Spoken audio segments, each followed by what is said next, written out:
This is English shorthand dictation number 83 and the dictation speed is 160 words per minute. Ready? Start.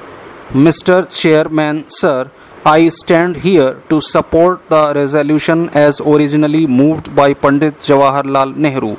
In my opinion, it is really unfortunate that a resolution of such a sacred nature should have been subjected to amendments. I purposely call it sacred because by this resolution an attempt is made to give expression to that aspiration to be free which has stirred us for the last several years. Sir, the resolution gives a picture of the vision of future India. That India of the future is to be a democratic and decentralized republic in which the ultimate sovereignty is to lie with the people and in which fundamental rights are to be safeguarded to minorities inhabiting this land. These are the three fundamental features of this resolution, and it is because of these three fundamental features that I call this resolution sacred. I shall try to be brief. Yet I cannot refrain from reminding this House that we are all assembled here in assertion of a cherished and valuable right which mankind has achieved for itself after undergoing untold sufferings and sacrifices. Some sort of political structure is required in every society to make life therein possible. A careful analysis of the process of evolution of states in this world shows that the nature of these has changed with the change in the conception of life. Sir, I was not surprised to hear just now from an honorable member that there can be honest difference of opinion regarding the place where political sovereignty resided in society. Sir, not long ago the world did not believe that all individuals composing society had an equal right to liberty and happiness. Society was composed of classes and the individual had no place in society. The place of man in society was determined by the class to which he belonged, and so there was no individual liberty to be safeguarded. Poverty was not thought to be a disease which society must get rid of. Some of the great thinkers of the 18th century France were of the opinion that the presence of poverty in society was necessary for the proper production of wealth. In such a society, there could be no place for the principle of the sovereignty of the people. Sovereignty belonged to the king, whose privilege it was to rule. The people existed merely to pay the taxes demanded of them by the king and obey the laws enacted by him. But with the lapse of time, the conception of society and life changed. Men came to believe that every individual has an equal right to liberty and happiness. With this change in the conception of life, a change in the structure of the state became necessary. But those who held political power were reluctant to part with it and effect a change in the political structure. There was thus a clash between the ideologies which swayed the people and those which swayed the men in power. There were revolutions on both sides of the Atlantic at the end of the 18th century in which the principle that the power belonged to the people was vindicated. Even after this, there were rulers who would not recognize this principle, and so another bloodbath in the shape of a revolution had to be gone through to get finally sanctioned the principle that political power belonged to the people. It was to achieve this constituent power that we in this country have been fighting British imperialism for the last several years.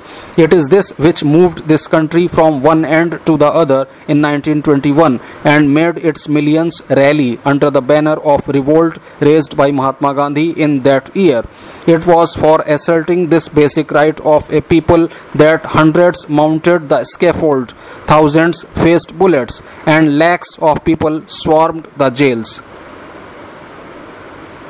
There was a wide gap between the political ideals on which the government of India was based and the political ideology which swayed the people, and the result has been strife. So we are not here in this assembly because the British government, in a fit of generosity, have thought it proper to ask us to take over power. I have been in a position from where I can form my own opinion as to whether there is any sincerity behind all this talk talk of peaceful transfer of power. We are here because we have succeeded in compelling those who still entertain the dream of governing India according to the political ideals embodied in the Government of India Act to give up that dream. We have succeeded because of that spirit of rebellion which spread all over the country in 1942. It is as a result of the 1942 rebellion that we are here in this Constituent Assembly. Gathered together in such an assembly, it should be our first duty to draw up a picture of future free India and present it to our people. The Right Honorable Dr. Jayakar, who spoke eloquently, has drawn a picture of the difficulties which the absence of our Muslim League friends will cause. I do not think that we required a speech from a man of the eminence of Dr. Jayakar to point out these difficulties. We know what those difficulties are. However, if I understood him right, he did not give us a counsel of despair. He has actually advised us to go on with our work if our friends of the Muslim League do not come in after some time. Our leader Pandit Jawaharlal Nehru has made it quite clear that we are anxious to see our Muslim League friends occupying their rightful place in this assembly.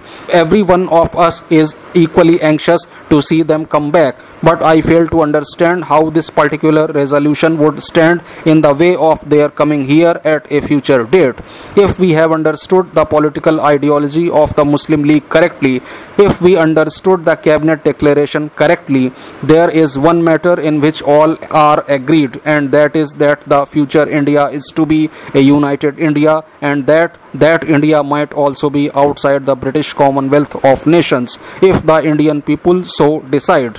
From the pronouncements made from time to time by Muslim League leaders, I think we can rightly draw the conclusion that the Muslim League also stands for a free and independent India. So, according to all of us, including the League, the future India is going to be an independent, free India. In that independent India, the source of authority is going to vest in the people who inhabit this land. That is the cherished right which has been won for the people inhabiting this globe by those who have gone before. That is the principle for which we have been fighting all along. When this Constituent Assembly meets and we draw up a declaration, I think the first thing to be included in that declaration should be this elementary right of a people which decides to be free, and therefore to this feature of the resolution no one can have any objection. Now the union which we are going to have in India is going to be a union of all the parts of India. This certainly means that the future India is going to be a united India. I will again say that the shape of that future India which this resolution envisages certainly shows that the framers of this resolution have taken pretty good care to see that nothing is said in this resolution which can create difficulties in the way of our friends of the Muslim League coming into this assembly at some later date. I know that there are members in this assembly who believe that there has arisen an Indian nation with an Indian culture and an Indian civilization. Such men certainly are only too anxious to have a republic of the unitary type in this country. There has been such a tremendous increase in the economic forces of production in the world that if full use is to be made of these forces in this world, it is necessary that we should have still larger political units which will transgress the national boundaries of national states. It is a realization of this truth which makes many Indians feel that India must have a centralized republic. But in spite of that, if we want to have a republic in India which will be democratic and at the same time decentralized, it is because the framers of this resolution have taken care to take into account the feelings of our Muslim League friends. Sir, there was a time when, because of the historical circumstances prevailing in the world of those days, states of large sizes containing population homogeneous in language and religion could be erected. There can be no doubt that a national state with a homogeneous population is a living force. But unfortunately, at a time when there is a tendency for these national states to pass out of existence, we have to deal with a bitter legacy left behind by them, and that is the legacy of small nationalities consisting often of a few thousands or a few lakhs clamoring for separate states of their own. This has been creating havoc in this world. The whole of Eastern Europe has become the zone for breeding wars, because in that portion of Europe are living small nationalities so intermixed that they cannot be divided into small states, and yet they clamor for separate political existence.